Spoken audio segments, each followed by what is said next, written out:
خدایا شکرت که بدنم سالمه و هر روز بیوقفه برای زنده نگه داشتنم تلاش میکنه.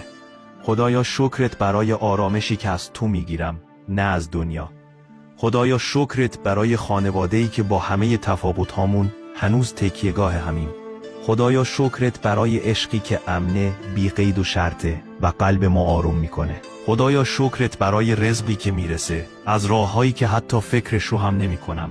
خدایا شکرت که همیشه اینجایی حتی وقتی فراموشت میکنم. خدایا شکرت که یادم دادی به جای ترس به تو تکیه کنم. خدایا شکرت که اجازه دادی از دل سختی ها خودمو دوباره بسازم.